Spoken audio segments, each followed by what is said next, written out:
problem, when you are Meghan Markle is that everything you've said and done really does come back to haunt you.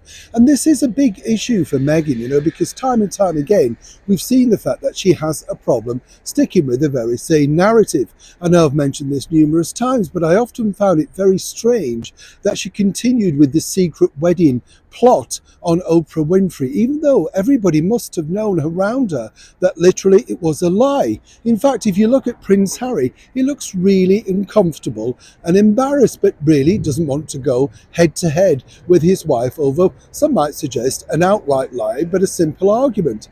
Why? Well, then it makes her look stupid in months and years to come.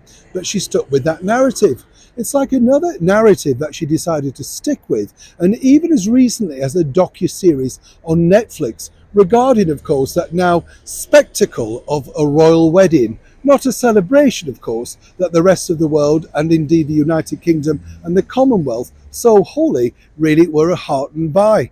Let me explain. See, I do like to share these stories with you because as of course it becomes problematic, it's great to find out exactly what went on with said particular stories. You see, when you think about it, and in particular with someone like Meghan Markle, as I say, she's made really a career out of framing her own narrative.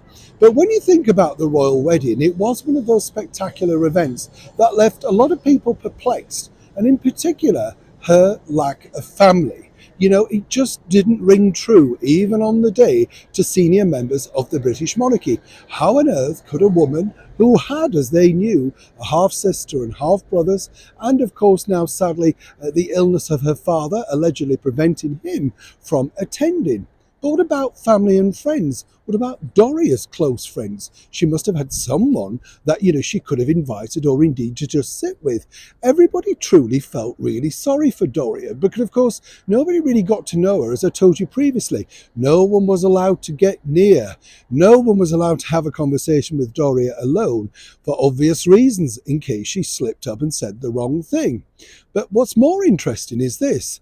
As the court case with her half-sister Samantha develops, it appears that people are willing now to come forward and share emails and discussions, former staff members, with, of course, the relevant people. And this will really highlight the fact that on numerous occasions, yes, Meghan was asked who would she like to invite. If you remember, of course, Meghan's response to her, family member Ashley was that, no, she had to disinvite her. Now, this allegedly will be proven as another lie, seemingly because there was plenty of room on that pew for her to sit next to Doria. So what was the real reason that Meghan decided to keep people away?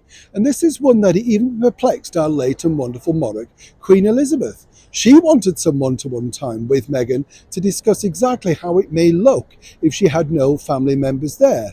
But on each and every occasion, either Meghan was attacked by nerves, anxiety, or simply too busy organising her wedding. And that particular conversation, according to a very well-placed source, sadly never took place. But you can't run away from these stories forever. People are ready to speak. And this proves that in 2024, whether Meghan Markle felt that this is a line drawn under and she could move on, or seemingly they're all coming back to haunt her. Either way, truly a developing story. Neil Sean in the very heart of London.